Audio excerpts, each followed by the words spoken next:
এই দেশে হক নাই। যখন 1992 সালের ডিসেম্বরের 6 তারিখে বাবরি মসজিদকে শহীদ করলো, আমাদের মুসলমানদের কলেজে আঘাত হয়েছে না হয় নাই? আমরা মুসলমানরা আন্দোলন করেছিলাম।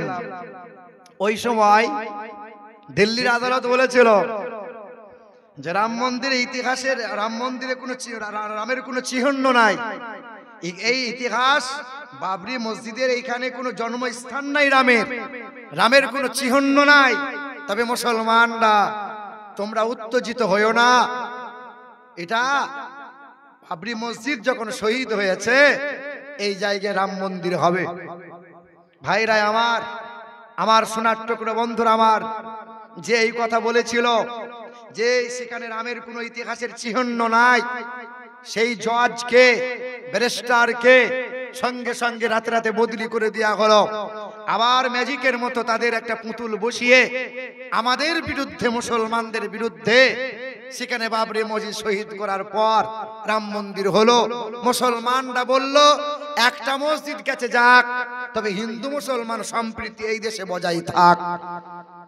একটা মসজিদ নেওয়ার পরে মথুরার মসজিদ, জ্ঞানবাপী মসজিদ, এই রকম করে 7টা মসজিদকে চিহ্ন করলো, মার্ক করলো, আক্রমণ করলো। এই রকম করে 11 জন মুসলমান যুবক শহীদ হয়েছিল, গুলিবিদ্ধ করে ওরা মেরেছিল, আন্দোলন করতে গিয়েছিল। ভাইরা আমার, 3 তালাকের বিল পাস করলো, মুসলমানরা আন্দোলন করেছিল।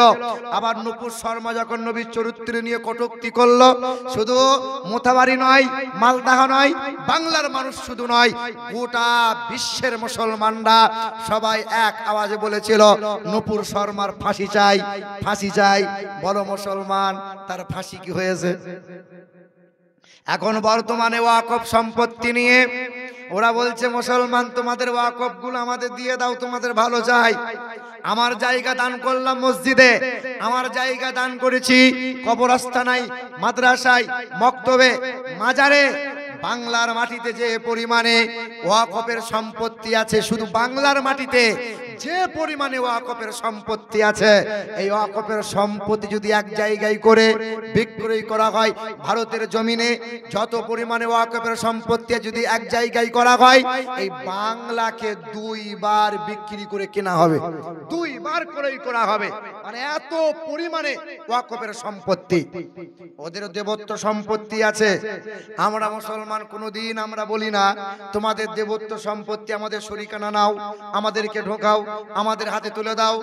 তোমাদের ধর্ম তোমরা পালন করবে, আমাদের ধর্ম আমরা পালন করব। আমার বাপ দাদুরা তাজমহল দিয়ে গেল, লালকেল্লা দিয়ে গেল, কুতুব মিনার দিয়ে গেল, দিল্লি জুমা মসজিদ দিয়ে গেল, এইদিকে রাজভবন দিয়ে গেল, কলকাতা হাইকোর্ট দিয়ে গেল। সব জায়গা, নবান্ন বলো, ইডেন গার্ডেন বলো, মোহনবাগান বলো, নেতাজি বিমানবন্দর বলো, সব মুসলমানদের ওয়াকফের জায়গা। খুব কষ্ট হচ্ছে বলে তোমাদের ওয়াকফের সম্পত্তি দিয়ে দাও। আর মুসলমানরা আন্দোলন শুরু করলো। আচ্ছা বলেন তো বাপ, এই আন্দোলন করার কারণে এই ওয়াকফের বিল কি বাতিল হবে? কথা বলে না। এই আন্দোলনের কারণে ওয়াকফের বিল বাতিল হবে? আন্দোলন তো করা চাই চাই, আজ পর্যন্ত বাতিল হয়েছে কোনো বিল? আশা করো কি করে যে আন্দোলন করলে তোমাদের বিল বাতিল হবে? ভাইরা আমার, সোনার টুকরো যখনই মুসলমানরা আন্দোলন শুরু করলো, তখনই একটা গেম খেলে দিল কাশ্মীরে। দিয়ে যেখানে গেম খেলা হলো বাংলার মাটিতে, নেতারা তখন বলল সব মুসলমানরা ন্যাংটো করে করে মারছিল। হ্যাঁ, জঙ্গিদের ধর্ম হয় না, ওই তো মুসলমানরা সব জঙ্গি ছিল, মুসলমানগুলোকে ছেড়ে দিল আর হিন্দুগুলোকে মারি দিল। 1.5 বছর 2 বছর আগে হরিয়ানার মাটিতে 4 জন মুসলমানকে জয় শ্রীরাম বলতে বলেছিল, জয় শ্রীরাম বলে নাই বলে 4 জনকে পুড়িয়ে ছাই করে দিয়েছিল। বলো বন্ধু, তারা কোন ধর্মের মানুষ ছিল? ভারতের জমিনে 71 জনকে গোহত্যার নামে পিটিয়ে খুন করা হয়েছে, এটাই রিপোর্ট বলছে। বলো তারা কোন ধর্মের মানুষ? দাড়ি ধরে এই দেশের মাটিতে 11 জনকে খুন করা হয়েছে জয় শ্রীরামের ধ্বনি দিয়ে। বলো তারা কোন ধর্মের মানুষ? ভাইরা আমার, সোনার টুকরো বন্ধুরা, সন্ত্রাসীদের কোনো ধর্ম হয় না, জঙ্গিদের কখনো ধর্ম হয় না। যারা জঙ্গি হয়, সন্ত্রাসী হয়, ধর্ম তাদের হয় না, ধার্মিক যারা হয় তারা দাঙ্গা কখনো পছন্দ করে করে না। একবার দুরূদ শরীফ পড়ি, আল্লাহুম্মা আলা সাইয়্যিদিনা মাওলানা মুহাম্মদ ওয়া আলা আলি সাইয়্যিদিনা মাওলানা মুহাম্মদ। আমাদের ছিল এক সোনালী অতীত, আমাদের ছিল এক সোনালী অতীত, নারিয়ে দিতাম সব জালিমের ভিত। আইন ছিল শুধু ইনসাফেরই, জুলুম রুখে দিতে হতো না দেরি। আমাদের সে অতীত হারিয়ে গেছে, আমাদের সে অতীত হারিয়ে গেছে। মাজলুম আজ তাই কেঁদে মরে, হারিয়েছি যা তা কি পাবো ফিরে। তুমি না জাগিলে তাকে কে ফিরাবে। ইয়া শাবাব ইস্তাইকিজ, হে যুবক জেগে ওঠো। সমাজের নওজোয়ানগুলো যদি জেগে ওঠে, এই সমাজটা সুন্দর সোনার সমাজ হয়ে যাবে। ও জাগবে কি করে? মোবাইলে তোকে ঘুম পাড়িয়ে রেখে দিয়েছে, রাত দিন শুধু মোবাইলে জেনা করছে, রাত দিন শুধু নোংরা ছবি দেখছে, রাত দিন নোংরা ভিডিও দেখে, রাত দিন শুধু মোবাইলে খোঁচা মারে, রাত দিন শুধু ভিডিও করে ব্যস্ত থাকে। দরজাল্লা বন্ধ, ও মোবাইলে পাপ কাজে লিপ্ত হয়ে গেল। সমাজ ধূলিসাৎ। যত বেশি পাপ করবে মোবাইলে, যত বেশি মোবাইলের দ্বারাই পাপ করবে, চোখের জিনা করবে, হাতের জিনা করবে, কানের জিনা করবে, যত বেশি করবে দিকে দিকে চেহারা শেষ হবে, কলবটা মুর্দা হয়ে যাবে, রূহ রূহ তোমার কাছ থেকে অসুস্থ হয়ে যাবে, তুমি দিন থেকে হারিয়ে যাবে, তুমি অলসতার মধ্যে পড়ে যাবে। কোরআন, ইসলাম, দিন, ধর্ম, আল্লাহ, আল্লাহ রসুলকে আর ভালো লাগবে না। যুবক জেগে ওঠো। চাঙ্গা ইমাম পেয়েছো, যোগ্য ইমাম পেয়েছো, কমসম মসজিদে গিয়ে আধা ঘন্টা সময় দাও, কোরআন পড়ো, আর সমাজে অন্যায়ের বিরুদ্ধে একটা ইউনিটি তৈরি করো। এই কাজ করা চলবে না, এটা ভুল হচ্ছে। যে যেমন পারছে সে তেমন চলছে। কারণ কি? কারণ হলো আমরা বাপ যারা, আমরা তো পথ হারিয়েছি, কোরআন পড়ি নাই, নামাজ কালাম ঠিক মতো ঠিক শিখতে পারলাম না, আর ছেলেগুলোকে আর শিখালাম না। শিখবি বা কেমন করে?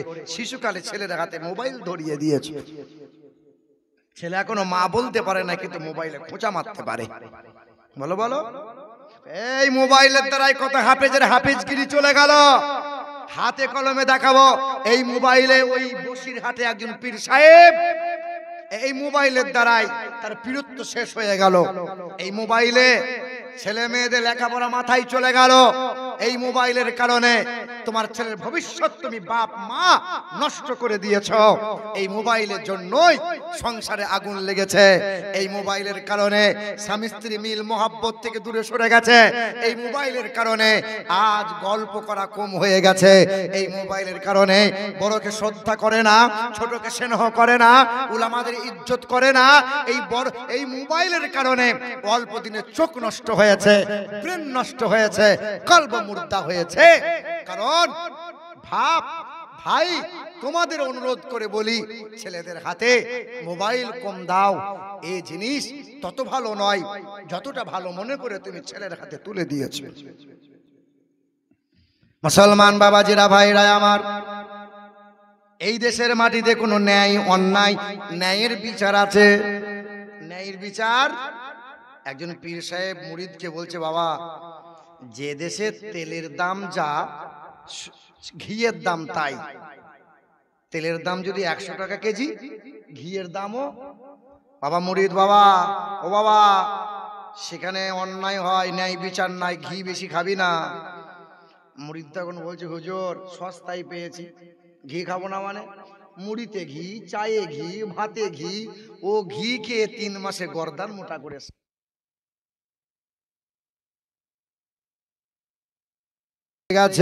হঠাৎ করে একজন ডাকাত ওই দেওয়াল উল্টে চাপা পড়ে মরে গেছে। ডাকাতের দল বাদশার কাছে মামলা করলো বাড়িওয়ালার বিরুদ্ধে। ডাকাত চাপা পড়ে মরল কেন? ওই বাড়িওয়ালাকে ফাঁসি দিতে হবে। বাড়ি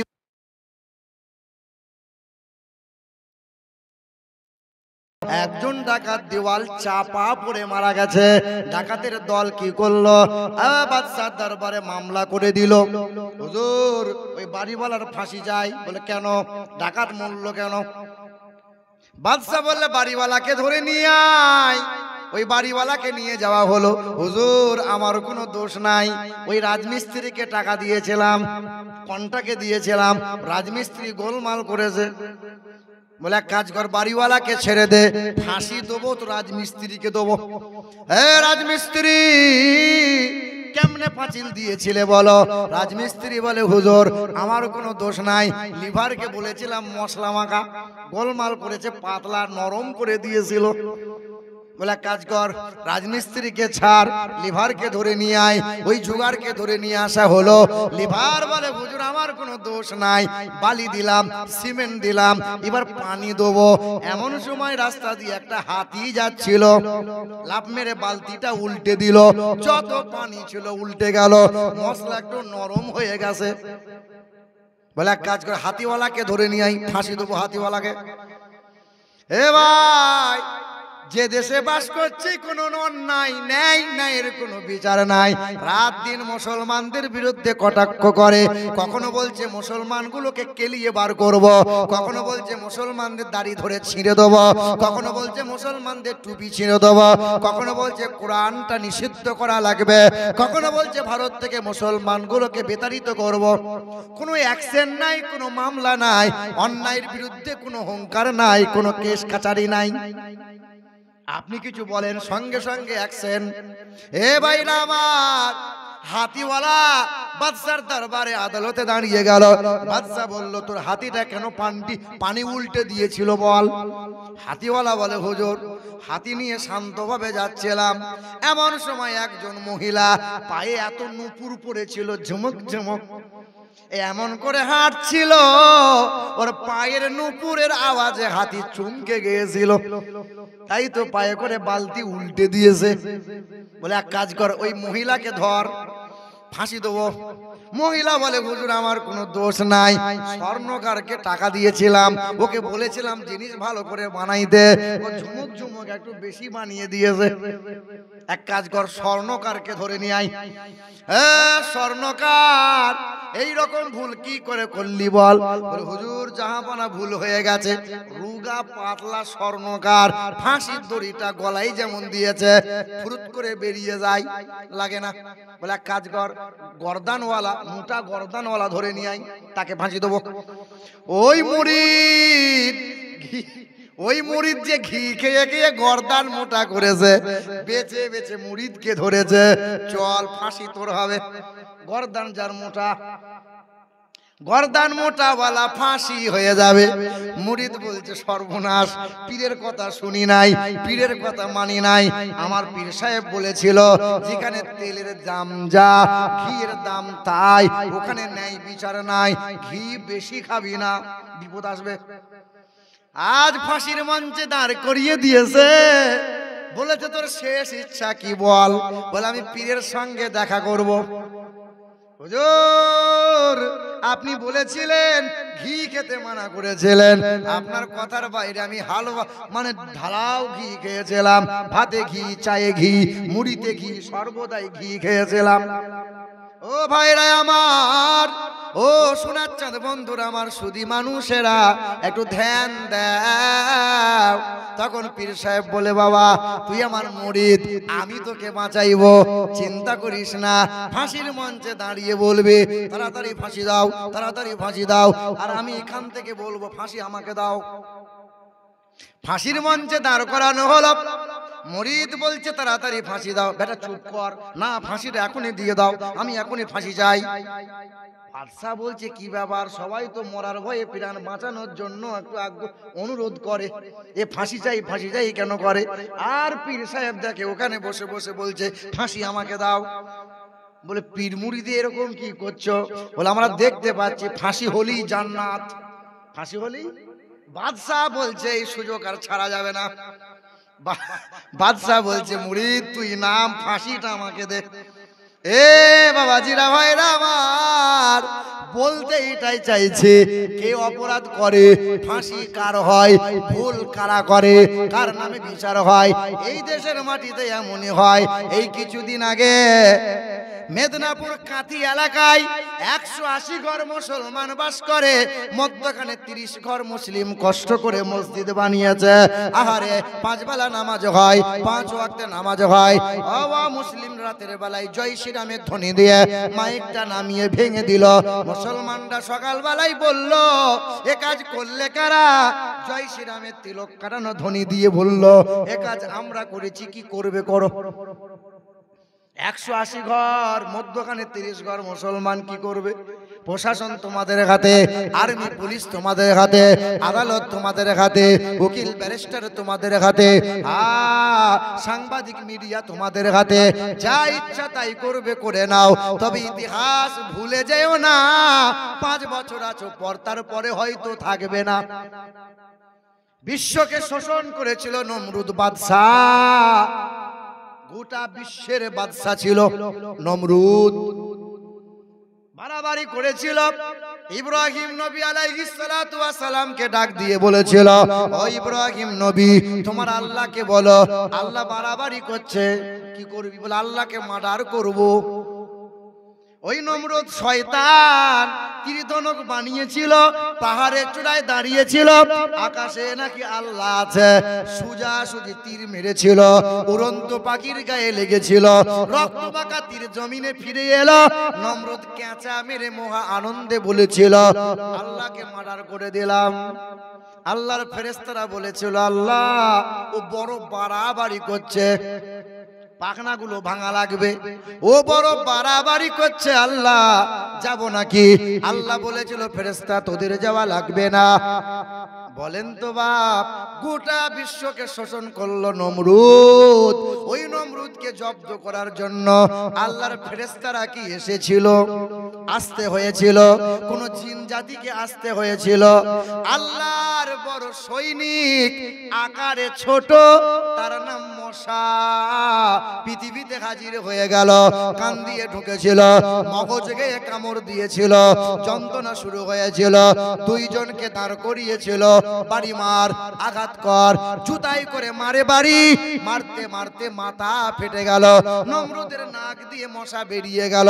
ওই দিন মশা বলেছিল, আল্লাহ গোটা বিশ্বকে শোষণ করেছে, ঠান্ডা করে দিয়েছে, আর কোনোদিন বাড়াবাড়ি করবে না। এটা তো 5 বছরের নেতা, আজ আছে আর কাল থাকবে না। সব টিকিট পাওয়ার জন্য করছে রাত দিন এরকম। এ মুসলমান ভাইরা আমার, ইসলামের নাম নিশানা মুছতে চেয়েছিল ওই জালিম আব্রাহা বাদশাহ, হস্ত সৈন্য সিপাহী নিয়ে কাবার সামনাসামনি দাঁড়িয়েছিল। আল্লাহর ঘরকে ভেঙে দেবে, ইসলামের নাম নিশানা মুছে দেবে। আল্লাহ পাক কোন ফেরেশতা পাঠিয়েছিল? কথা বলে না, কাকে পাঠিয়েছিল? ওই আলম তারা কাইফা ফাআলা রাব্বুকা বিআসহাবিল ফিল আলম ইয়াজআল কাইদাহুম ফি তাদলিল ওয়া আরসালা আলাইহিম তায়রান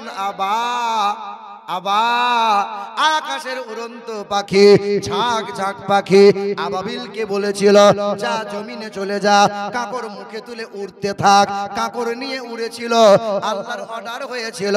এই 1 গ্রামের কাকর ফেলেছিল, 1 গ্রামের কাকরকে আমার আল্লাহ কুইন্টাল কুইন্টাল ওজন বানিয়ে দিয়েছিল। জালিমের দল, হস্ত সৈন্য সিপাহী সহ সবাই মাটির সঙ্গে মিশে গিয়েছিল। 1 ঘন্টা লাগে নাই, 1 দিন লাগে নাই। আজ যারা বাড়াবাড়ি করছো, আল্লাহ পাকের যেই দিন অর্ডার হয়ে যাবে, বেশি সময় লাগবে না, ক্ষণিকের মাথায় সব ধ্বংস। তবে আন্দোলন করলে শুধু হবে না, সিজদায় পড়ে দোয়া করো, চোখের পানি ফেলে দোয়া করো। পৃথিবীর সবচেয়ে বড় হাতিয়ার হলো দোয়া। কামানের চাইতে বড় হাতিয়ার হলো দোয়া, মিসাইলের চাইতে বড় হলো দোয়া। এই দোয়ার মতো বড় হাতিয়ার কিছু নাই। দোয়া করো, চোখের পানি ফেলে দোয়া করো। খাজানা পেতে চাইছো, দোয়া করো। গরিবী অভাবী দূর করতে চাইছো, দোয়া করো।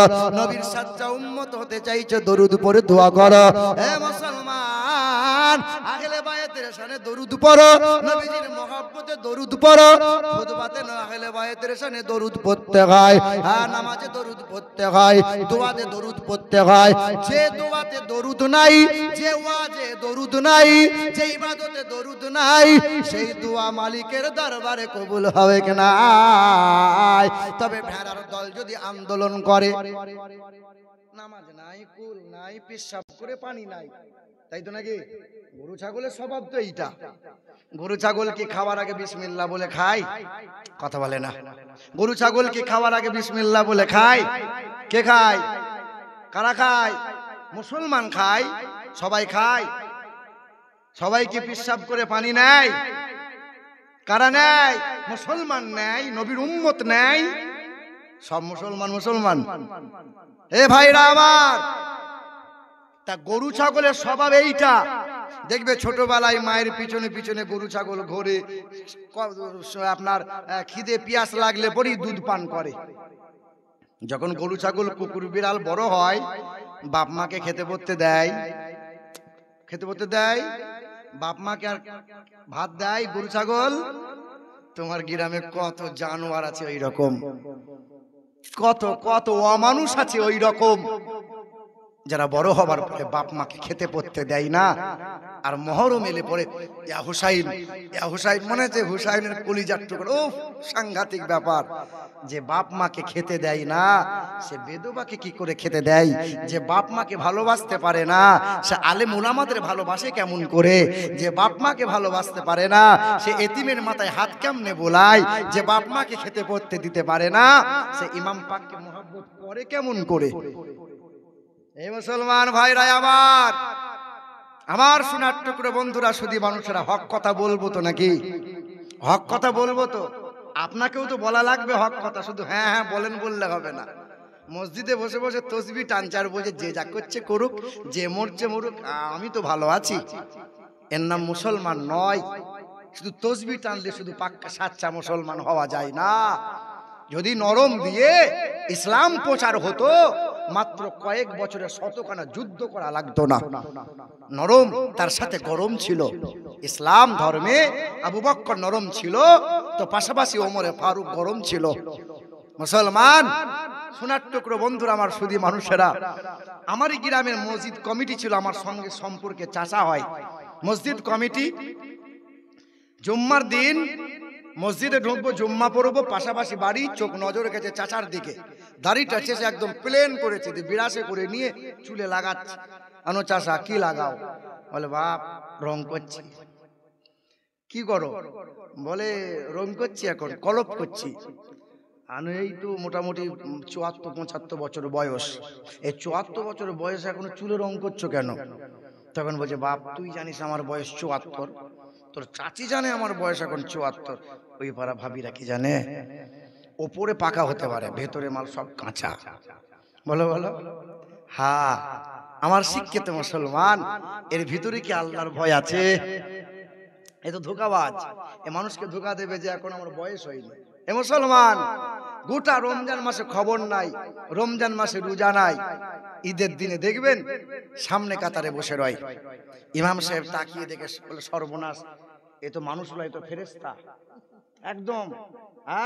আমার গায়ের বদর আলী সুদের টাকায় ধনী, সাদা চুলে কালি লাগাই শয়তানের এখনি, নামাজ রোজার ধারে ধারে না মাথায় রাখে টুপি, আজও আমার হয়নি জানা মানুষ কত রূপী। জুম্মাবারের মুসল্লি সে সামনে গিয়ে বসে, আর তসবিহ হাতে মনে মনে টাকার হিসেব কষে। ঈদের নামাজ পড়ে বলছি, হুজুর একবার বুকটা দেন তো, একবার দেন তো বুকটা। এইরকম নিয়ে বুক মিলাচ্ছে। তা মৌলভী সাহেব বলছে, ছাড় বাপ ছাড়, পাঁজর ভেঙে যাবে, ছাড়। বলে বছরে একবার পেয়েছি, একটা পাঁজর ভাঙলে কোনো অসুবিধা নাই। বলেন তো বাপ। ও সোনার চাঁদ বন্ধুরা আমার, সুধী মানুষেরা, এগুলো সত্যিই কি উম্মতে মুহাম্মাদীর চরিত্র? বলো বলো। এ বাপ, আহলে বায়াতের শান বর্ণনা করতে গিয়ে একটু ব্যাকে আলোচনা করছি, বাস্তবমুখী কথা। মুসলমান বলেন, যে মানুষটা 5 ওয়াক্ত নামাজ পড়ে না, যে মানুষটার প্রতি হজ ফরজ আছে হজ করে না, যে মানুষটার প্রতি যাকাত ফরজ আছে যাকাত দেয় না, কিন্তু বকরা ঈদ এলে পরে বলে এটা আল্লাহর হুকুম, কোরবানি না দিলে কি হয়? কোরবানি দিতেই হবে।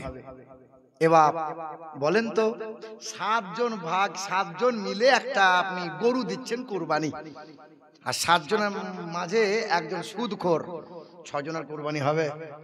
কথা বলে না। হবে? হবে কেন? মানে গরু কেনার সময় সাবধানে দেখবি যেন সিং ভাঙা না হয়, নিখুঁত যেন গরু হয়। বাপ টাকা নিখুঁত আছে তো, টাকা গোলমালে হলে অসুবিধা নাই, কিন্তু গরু যেন নিখুঁত হয়। কি গো আমার শিক্ষিত মুসলমান, আমার বাবাজিরা, ভাইরা আমার, নামাজ নাই, কুল নাই, কলমা নাই, পবিত্রতা নাই। ইমাম পাক আহলে বাইত ইমাম হুসাইন রাদিয়াল্লাহু তাআলা আনহু অন্যায়ের বিরুদ্ধে, শরিয়ত বিরোধী কার্যকলাপকে মেনে নিতে পারবেন না। তাই তো ইমাম পাক ইমামে হুসাইন নবীর রওজা মোবারকের জালি ধরে মদিনা শরীফ থেকে মক্কায় যাবেন। মুসলমান ভাইরা আমার, ইমাম হুসাইন রাদিয়াল্লাহু তাআলা আনহু জান্নাতুল বাকিতে গেলেন। আম্মা জান ফাতেমাতুজ জোহরার কবর মোবারকটা জড়িয়ে ধরে কান্না করলেন। মা জানকে সালাম দিলেন। সালাম দেওয়ার পর ইমামে হুসাইন পা পা করে গেলেন, মদিনা থেকে মক্কায় গেলেন। আহারে মক্কার জমিনে,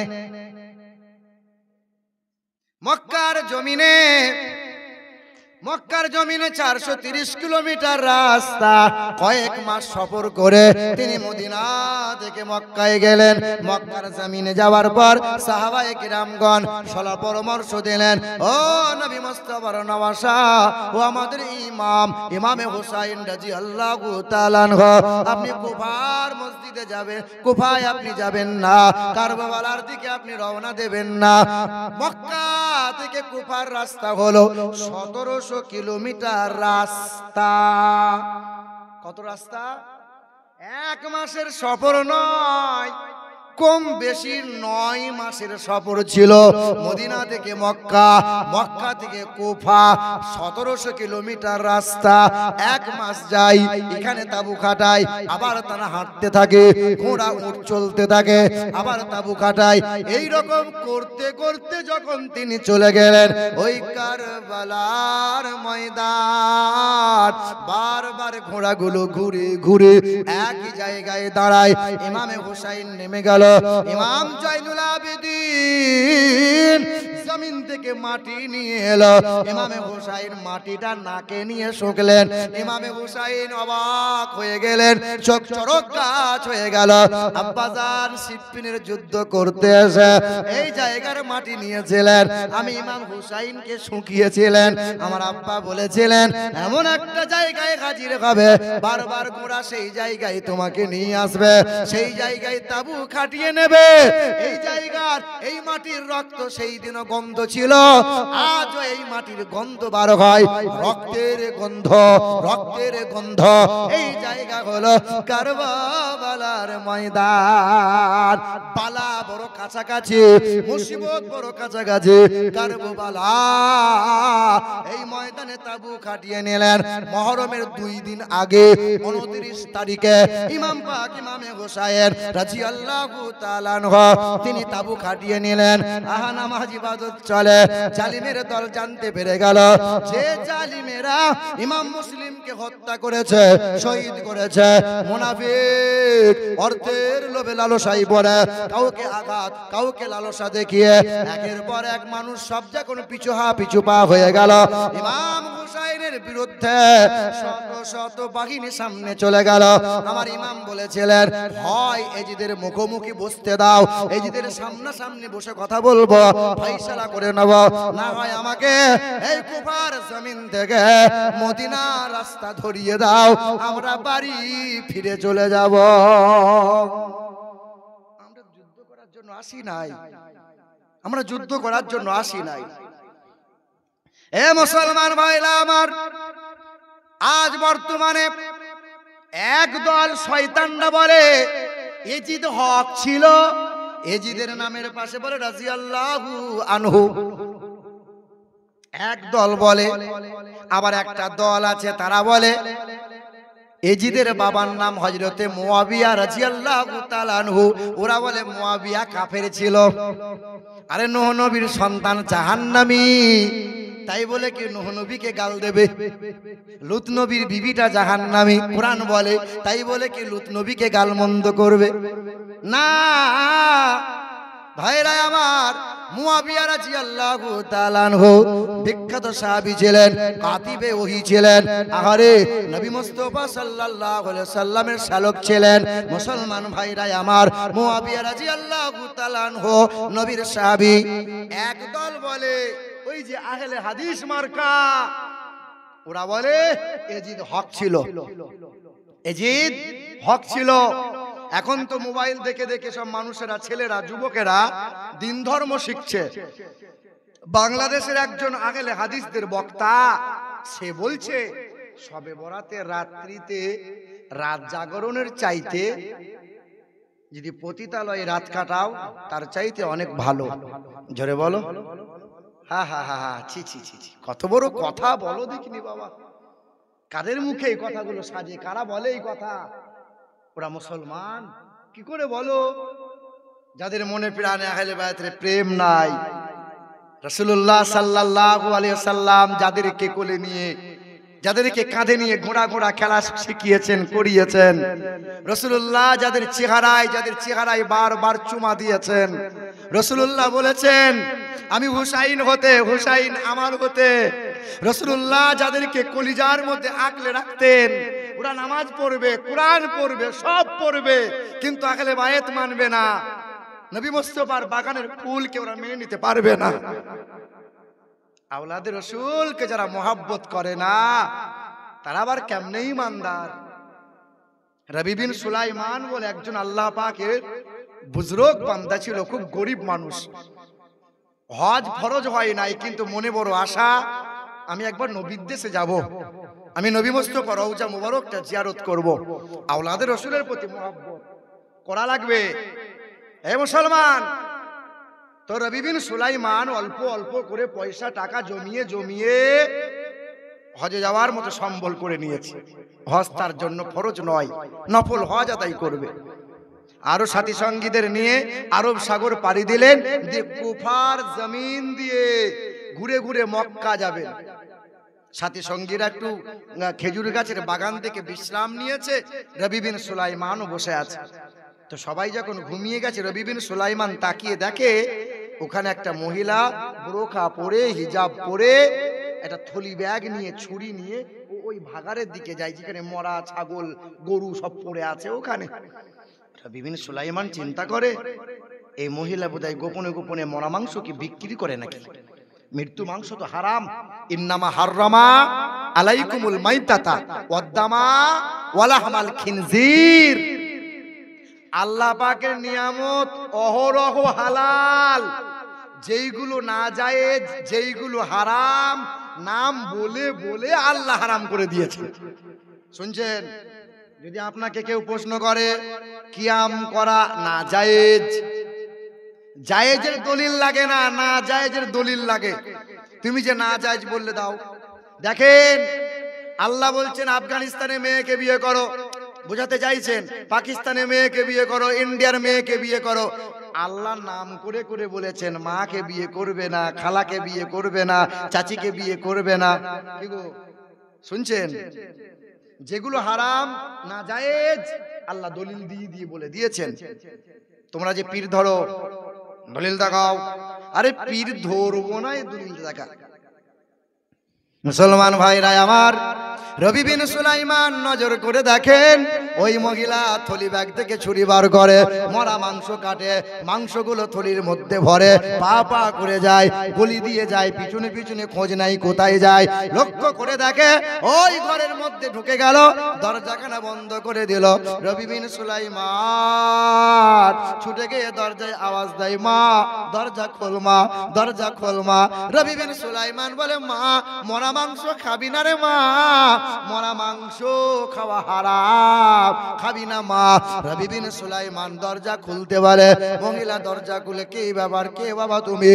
বলে আমি অচেনা একজন পথিক, হজে যাওয়ার জন্য নিয়ত করে বার হয়েছি রে মা। তোর দৃশ্য দেখে আমার ভালো লাগলো না। মরা মাংস খাবি না, কেন খাবি? ভিক করতে তো পারিস। সঙ্গে সঙ্গে মহিলা বলে, আমার স্বামী নাই, নবীজির মহাব্বতে ওই যুদ্ধের ময়দানে শহীদ হয়ে গেছে। আমরা হলাম আওলাদে রাসূল, আমাদের দেহের মাঝে নবীর রক্ত বইছে। আমাদের জন্য ভিক করা হারাম, আমাদের জন্য সদকা খাওয়া হারাম। সদকা খাওয়া আওলাদে রাসূলদের জন্য জায়েজ নাই। উম্মে জাইনাব এবং জয়নুল আবেদিন মা সাকিনাকে যখন বন্দি করে তাদেরকে দামেস্কে নিয়ে যাওয়া হচ্ছিল, তখন তারা ওই এলাকার জনগণরা খাবার নিয়ে এসেছে, বলে সাদকা খাও, সাদকা খাও। উম্মে জাইনাব বলেছিল, আমরা নবীর আওলাদ, আমাদের জন্য সাদকা খাওয়া যাবে না। না মুসলমান ভাইরা আমার, ও সোনার চাঁদ বন্ধুরা আমার, সুধী মানুষেরা, আওলাদে রাসূল তিন কন্যাকে নিয়ে আছে, বলে মরা মাংসটা দাও। সঙ্গে সঙ্গে ফেলে দিলেন।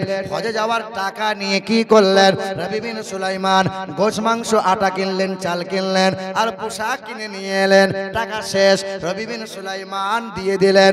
ওই তিন কন্যা দোয়া করেছিল, বড় মেয়েটা দোয়া করেছিল, আল্লাহ রবি বিন সুলাইমানের হজকে কবুল করে নাও। মেজো মেয়েটা দোয়া করেছিল, আওলাদে রাসূল, রাসূলুল্লাহর আওলাদ মেজো কন্যা দোয়া করেছিল, আল্লাহ রবি বিন সুলাইমান যতদিন বেঁচে থাকবে প্রতি বছরে বছরে একটা করে হজের সওয়াব দান করে দিও। ছোট কন্যা দোয়া করেছিল, আল্লাহ রাসূলুল্লাহর রক্ত মোবারকটা আমাদের দেহে বইছে, হে রব্বুল আলামিন রবি বিন সুলাইমানের হায়াতে থাকাকালীন একবার রাসূলুল্লাহর দিদার নসিব করে দিও। রবি বিন সুলাইমানের জন্য দোয়া করলেন। রবি বিন সুলাইমান ফিরে এলেন, সাথী সঙ্গী কেউ নাই, আর পকেটে কোনো অর্থ নাই।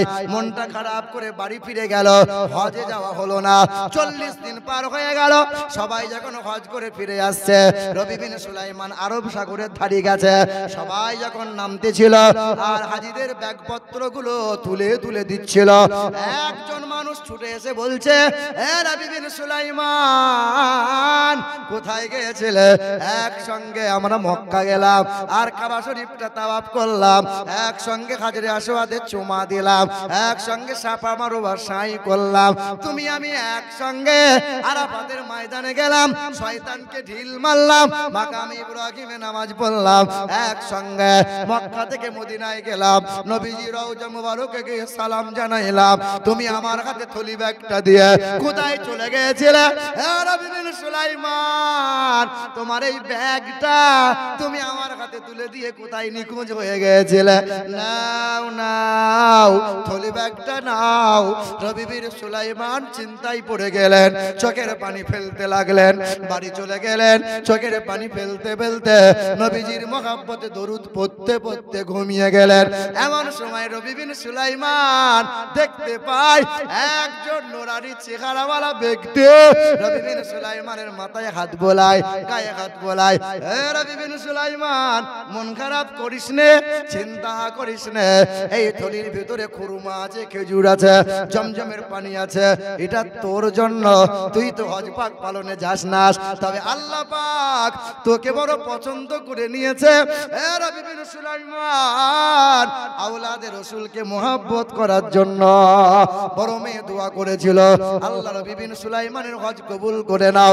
তোর চেহারার সুরত দিয়ে একজন ফেরেশতাকে নিয়ে আমার আল্লাহ হজ পাক করিয়ে নিয়েছেন। হে রবি বিন সুলাইমান, মেজ কন্যা দোয়া করেছিল প্রতি বছরে বছরে হজ হবে, হজের সওয়াবটা যেন একটা করে রবি বিন সুলাইমান পায়। হে রবি বিন সুলাইমান, ছোট কন্যা দোয়া করেছিল একবার দয়ার নবী মায়ার নবী চেহারা যেন দর্শন পায়। সঙ্গে সঙ্গে বলে, হুজুর আপনি কে? বলে, আমি আর কেউ নয়, দিন দুনিয়ার বাদশাহ জানাবে মুহাম্মদুর রাসূলুল্লাহ। আল্লাহু আকবার, ইয়া রাসূলুল্লাহ, ইয়া আলী, नहीं छोड़ेंगे, नहीं छोड़ेंगे। जिंदाबाद, जिंदाबाद, अल्लाहु अकबर, या रसूल अल्लाह। হিন্দু ভাইদের ধর্মগ্রন্থে বেদে লেখা আছে, না দ্বিতীয়ম না তৃতীয়ম চতুর্থ নম পচ্যুতে আল্লাং জ্যেষ্ঠাং ষষ্ঠাং পুরনং পন্নাং বরম ভরাং ইন্দ্রজনা উপস্রোত নামে নরসংসা ভবিষ্যতে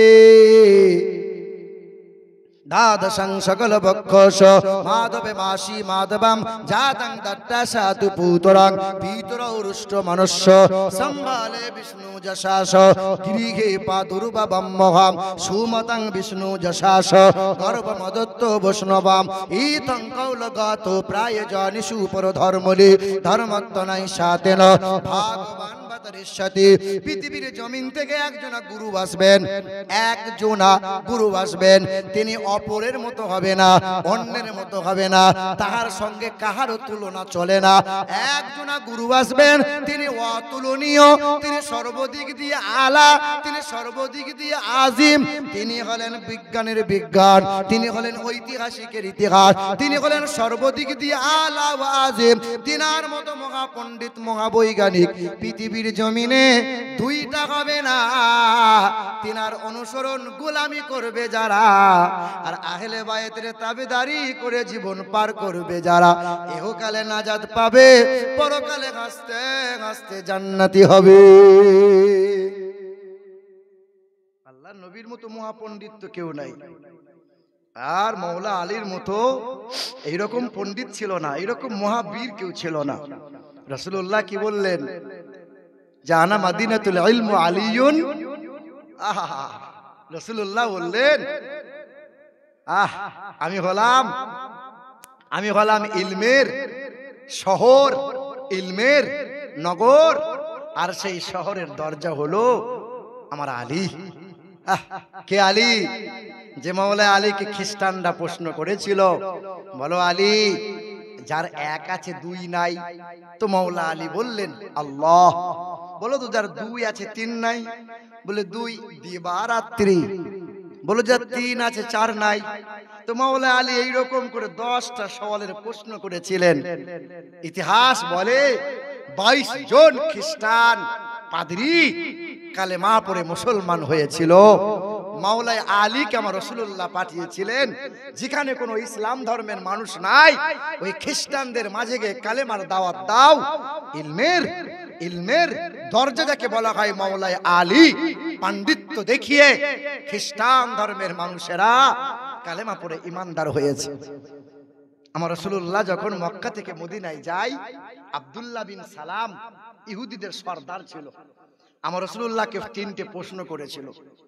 নবী মুহাম্মদ, সবাই নাকি আপনাকে নবী বলে, আপনি যদি আমাকে 3টে সওয়ালের জবাব দিতে পারেন, আমি ইহুদিদের সরদার আব্দুল্লাহ বিন সালাম, আমি কালেমা পড়ে মুসলমান হব। বলো তোমার প্রশ্ন করো। তো আব্দুল্লাহ বিন সালাম প্রশ্ন করেছিল, নবী মুহাম্মদ সাল্লাল্লাহু আলাইহি ওয়াসাল্লাম, পৃথিবীতে, এই পৃথিবী একদিন ধ্বংস হবে, কিয়ামত হবে, কিয়ামতের সর্বপ্রথম নিশানা কি হবে? দ্বিতীয় নম্বর প্রশ্ন হলো, জান্নাতে সর্বপ্রথম জান্নাতীদেরকে কি খাওয়ানো হবে? তৃতীয়, সন্তান হয়, বাপ মায়ের সন্তান হয়, কারো কন্যা হয়, পুত্র হয়, হয় কি হয় না? অনেক সময় পুত্র বাবার মতো দেখতে হয়, না হলে মায়ের মতো দেখতে হয়। এই ছেলে মেয়েরা বাপ মায়ের বা কখনো মায়ের কখনো বাপ মতো কেন দেখতে হয়? কখনো বাপের মতো হয়, কখনো মায়ের মতো হয়, কেন হয়? আল্লাহর নবী সাল্লাল্লাহু আলাইহি ওয়াসাল্লাম মহাবৈজ্ঞানিক, তো নবী আমার বলেছিলেন, শোনো আব্দুল্লাহ বিন সালাম, কিয়ামতের সর্বপ্রথম নিশানা, পূর্ব দিক থেকে একটা আগুনের ধোঁয়া উঠবে, ধোঁয়া, যে আগুনের ধোঁয়া তাড়া করতে করতে পশ্চিমে যাবে, আর মানুষগুলোকে সব এক জায়গায় করবে। এটা কিয়ামতের সর্বপ্রথম নিশানা উঠবে। জান্নাতীদেরকে সর্বপ্রথমে যে খাবার খাওয়ানো হবে সেটা হলো মাছের কলিজা ভুনা। খেয়েছেন কলিজা ভুনা মাছের? মাছ তো এইটুকু খান, তো কলিজা পাবেন কি করে ভুনা? মাছের কলিজা ভুনা হবে। 3 নম্বর, সন্তান কেন বাবার মতো কখনো মায়ের মতো হয়? আল্লাহর রাসূল আমার বলেছিলেন, যেই সময় কোনো ল্যাব ছিল না, পরীক্ষা নিরীক্ষা করার যন্ত্র ছিল না, নবী আমার বলেছিলেন স্বামী স্ত্রীর পবিত্র মধুর মিলনে যার বীর্যপাত আগে ঘটে, পুরুষের যদি বীর্যপাত আগে ঘটে আর সেই বীর্যপাতে আল্লাহ যদি সন্তান দেয়, সন্তানকে বাবার মতো আকৃতি দান করে, আর মায়ের যদি আগে বীর্যপাত ঘটে, ওই মধুর মিলনে আল্লাহ পাক ওই বীর্য যদি সন্তান দান করেন, মায়ের মতো করে সন্তান দেন। বলো সুবহানাল্লাহ। আব্দুল্লাহ বিন সালাম বলেছিল কালমা লা ইলাহা ইল্লাল্লাহু মুহাম্মাদুর। বলেন তো, তাবু খাটিয়েছিল মহরমের কয়দিন আগে? মহরম মাসের কয়দিন আগে? আচ্ছা, বছরের শেষে কুরবানি আছে না নাই? বছরের শেষ মাস কোনটা? হ্যাঁ, জিলহজ মাসে কুরবানি আছে না নাই? বছরের শুরুতে কুরবানি আছে না নাই? বছরের শেষে কুরবানি হলো ইব্রাহিম নবী খলিলুল্লাহ, তার দেখাতে উম্মতে মুহাম্মাদি আল্লাহর হুকুম হলো পশু হালাল কুরবানি করি। আর নবী মুস্তাফার নওয়াসা বছরের শুরুতে মুহররম মাসের 10 তারিখে কুরবানি হচ্ছেন উম্মতের নাজাতের কারণে। জালিমের দল জানতে পেরে ঘেরাও করলো। ইমামে হুসাইন চাইলেন, কিন্তু জালিমরা তখন আর কোনো জবাব দিল না। 7 তারিখ হয়েছিল, পানি বন্ধ করেছিল। আশুরার 9 তারিখ হলো দিবাগত রাত। 10 তারিখে রাত পেল, আশুরা রাত্রি ইবাদতে জাগরণ করে নফল ইবাদতে কাটিয়ে দিল। মুহররমের 10 তারিখ ফজর নামাজ বাদ ইমাম পাক ইমামে হুসাইন রাদিয়াল্লাহু তাআলা আনহুর কাছে একে একে এলো, যুদ্ধের পোশাক পরে যুদ্ধের ময়দানে গেল। যুদ্ধ করবে তারা, তাদের তলোয়ার উত্তপ্ত হয়ে আছে, তারা সহজে ছাড়বে না। এজিদকে মেনে নিতে হবে, এজিদকে খলিফা বলে স্বীকার করে নিতে হবে। এজিদ বেনামাজি, এজিদ ফাসিক, এজিদ মাতাল, এজিদ নোংরা। এই নোংরা ব্যক্তিকে নবীর নাতি ইমামে হুসাইন তাকে মেনে নেওয়া লাগে না, না না না, কখনো বাতিলকে মেনে নিতে পারবো না। নানাজানের শরীয়তকে নিয়ে খেলা করবে, এইরকম বাতিলকে আমি মেনে নেব, কখনোই হতে পারে না। ইমাম হুসাইন রাদিয়াল্লাহু তাআলা আনহুর কাছে একজন করে আসে, যুদ্ধের ময়দানে যায়, কয়েকজনকে হত্যা করে শেষ করে দিয়ে নিজেও শহীদ হয়ে ফিরে আসে। ইমাম কাসেম আসে, তিনিও যান, তিনিও শহীদ হয়ে ফিরে আসেন। ইমাম হুসাইন রাদিয়াল্লাহু তাআলা আনহুর বড় পুত্র ইমাম জয়নুল আবেদিন অসুস্থ ছিলেন, 22 বছরের ছেলে। মেজ সন্তান আলী আকবর ছিল, 18 বছরের সন্তান আলী আকবর এসেছিল ইমাম পাকের কাছে আরজি করে, যুদ্ধের ময়দানে গিয়েছিল, কয়েকশোকে হত্যা করে আলী আকবর ছুটে এসে বলেছিল, আব্বা 3 দিন পিপাসায় কাতর, এক ঢোক যদি পানি হতো, আমার গলাটা যদি একটু ভেজাতে পারতাম, আরো শখানিককে আমি কচু কাটার মতো কেটে দিতাম। ইমাম হুসাইনের শুকনো জিভটা বার করে দিয়ে বলেছিলেন, আলী আকবর তুমি আমার জিভটা চুষতে থাকো। শুকনো জিহ্বা, এই জিহ্বায় কি আর তরল পাবে, কি আর কেমনে গলে আর ভিজবে? ইমাম হুসাইন রাদিয়াল্লাহু তাআলা আনহুর শুকনো জিহ্বা চুষে আবার আলী আকবর যুদ্ধের ময়দানে গিয়েছিল। যে আলী আকবরের চেহারা ছিল হুবহুব রাসূলুল্লাহর চেহারা যেন বসানো ছিল, প্রতিচ্ছবি ছিল। মাওলা আলী আকবরকে দেখলে পরে রাসূলুল্লাহর চেহারার স্মরণ হয়ে যেত। মাওলা আলী আকবরের চুলটা, রাসূলুল্লাহর চুল মোবারক যেমন ছিল, আলী আকবরের চুলটা তেমন ছিল। রাসূলুল্লাহর চোখ মোবারকটা যেমন ছিল, আলী আকবরের চোখটা তেমন ছিল। নবী মুস্তাফার পুরু মুবারকটা যেমন ছিল, আলী আকবরের পুরুটা তেমন ছিল। রাসূলুল্লাহর চেহারা মুবারক যেন আলী আকবরে বসানো ছিল, দেখলেই যেন রাসূলুল্লাহর স্মরণ চলে আসতো। সেই আলী আকবর রাদিয়াল্লাহু তাআলা আনহু যুদ্ধের ময়দানে গেলেন, শহীদ হয়ে তিনিও ফিরে এলেন।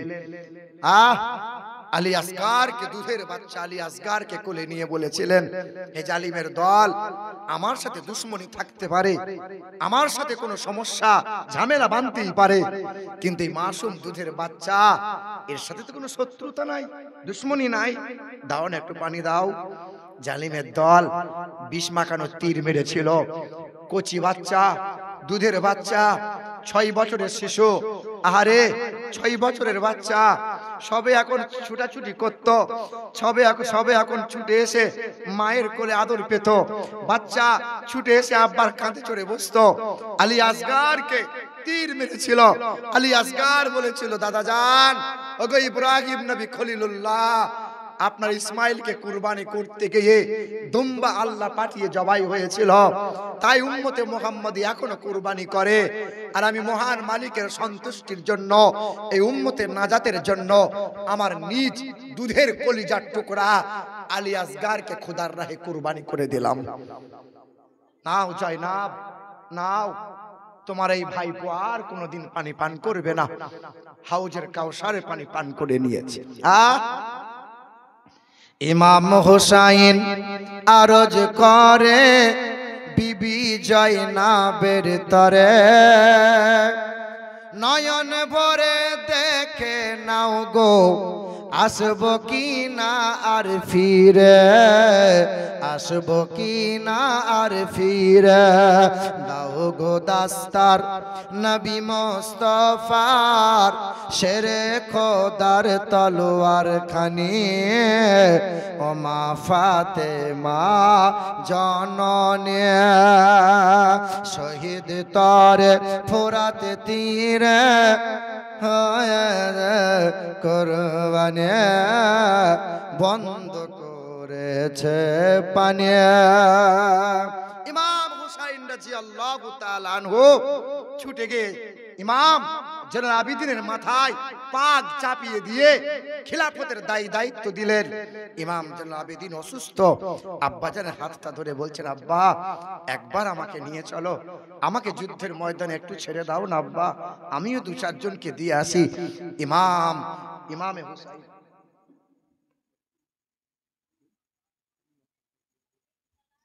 ইমামে হুসাইন রাদিয়াল্লাহু তাআলা আনহু, ইমামে হুসাইন রাদিয়াল্লাহু তাআলা আনহু জেনারেল আবিদিনকে বললেন, না, তুমি আমার স্মৃতি, তুমি আমার স্মৃতি, তোমাকে থাকা লাগবে, কারবালার ইতিহাস তোমাকে বয়ান করা লাগবে।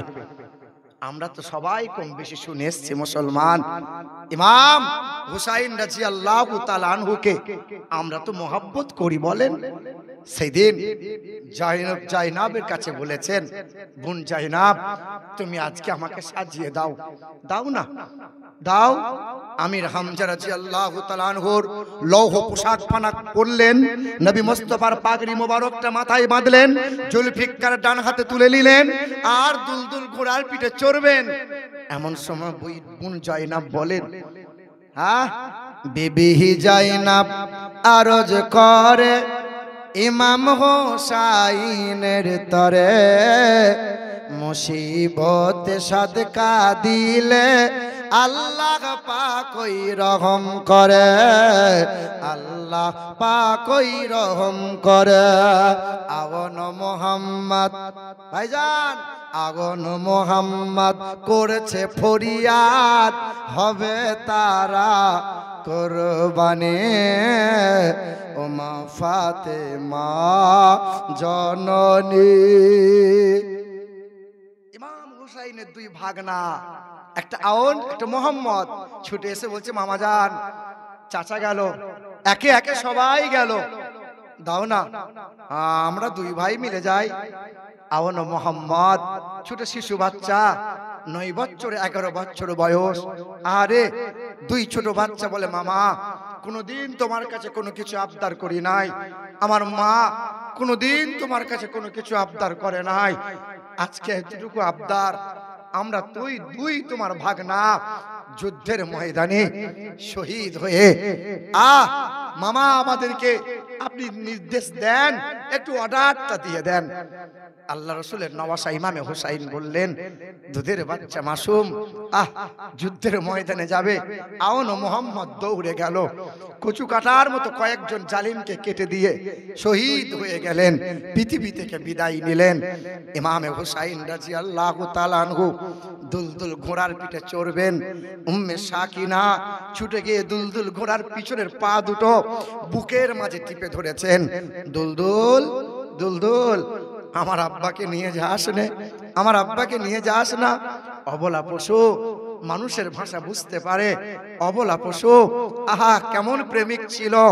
আর নবী মুস্তাফার দেওয়া উপহার, আজ ইমাম হুসাইন ঘোড়ার পিঠে চড়ে আছে। নবী মুস্তাফার নওয়াসা, এইদিকে উম্মে সাকিনা ঘোড়ার পা বুকের মধ্যে টিপে ধরে আছে। উম্মে সাকিনা বলেন, আব্বা জানের হাতটি ধরে কান্দে সাকিনা, ছেড়ে যেও না গো আব্বা, চলে যেও না। আব্বা জানের হাতটি ধরে কান্দে সাকিনা, ছেড়ে যেও না গো আব্বা, চলে যেও না। দুধের শিশু আলী আসগার পানির লাগিয়া, দুধের শিশু আলী আসগার পানির লাগিয়া, ব্যাকুল হয়ে কান্দে হায়রে কাতর হইয়া।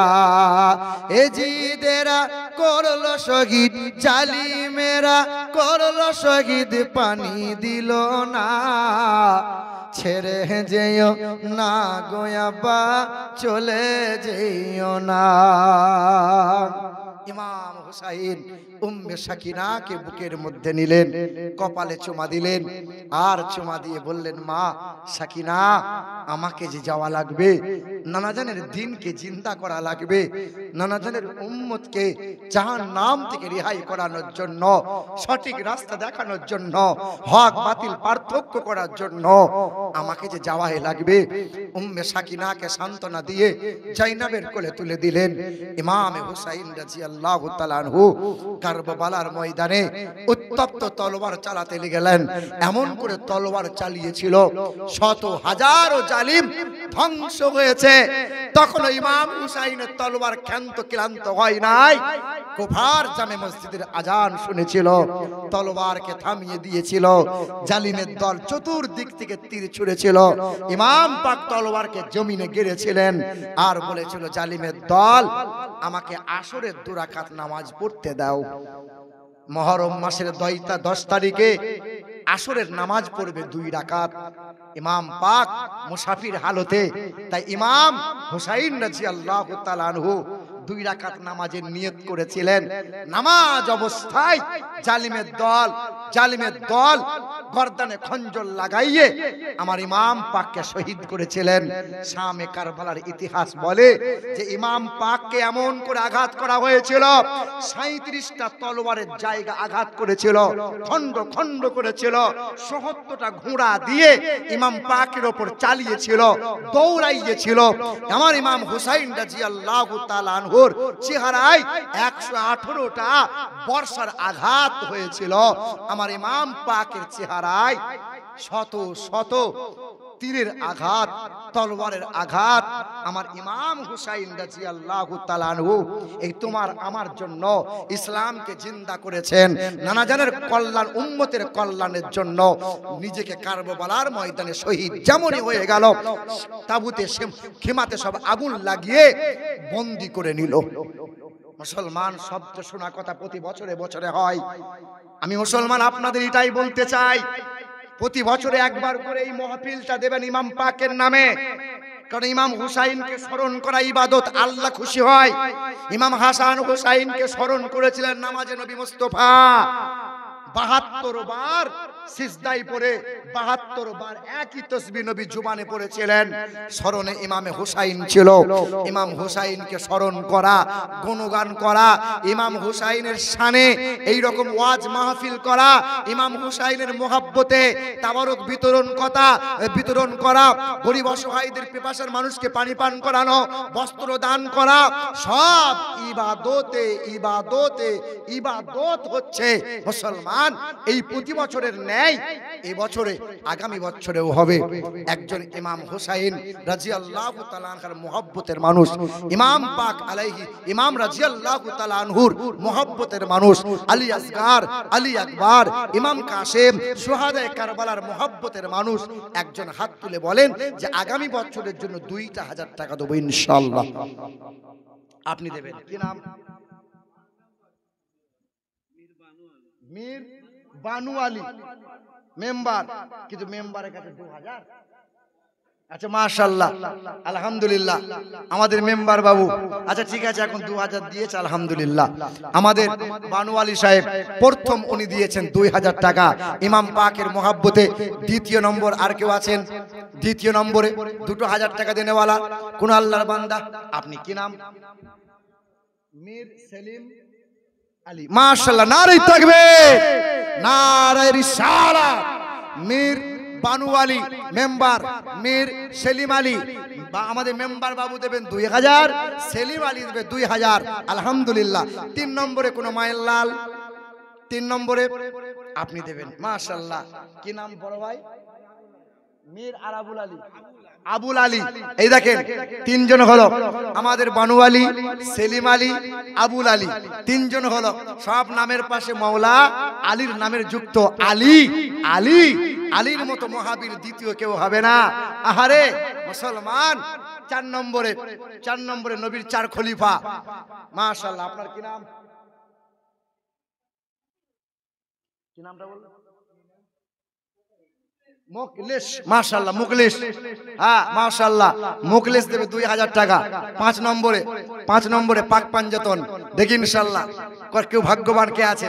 পাক পাঞ্জাতন 5 জনকে নিয়ে হয় ইনশাআল্লাহ 2,000 টাকা পাক পাঞ্জাতনের নামে হবে ইনশাআল্লাহ। পাক পাঞ্জাতনের নামে দেখি ইনশাআল্লাহ কে আছে। একটা খুঁটি হলো নবী মুহাম্মদ রাসূলুল্লাহ, দ্বিতীয় খুঁটি হলো মাওলা আলী, তৃতীয় খুঁটি হলো মা ফাতেমাতুজ জোহরা, চতুর্থ হলো ইমামে হাসান, পঞ্চম হলো ইমামে হুসাইন। 5 খুঁটিকে পাক পাঞ্জাতন বলা হয়। দেখি ইনশাআল্লাহ কে আছেন পাক পাঞ্জাতনের নামে। 2,000 টাকা চাইছিলাম। জি হবে ইনশাআল্লাহ। জি পারবেন? খোদার ঘরে 5 বার আজান হয়, 5 বার নামাজ হয়। 5 নামাজ না পড়তে লাগলো 5 ওয়াক্ত নামাজের মহাব্বতে। কেউ পারবেন কোন ভাই? জি আমাদের মেম্বার বাবু 2,000 টাকা হয়েছে। মুখলিস দেবে 2,000, সেলিম দেবে 2,000, আবুল দেবে 2,000।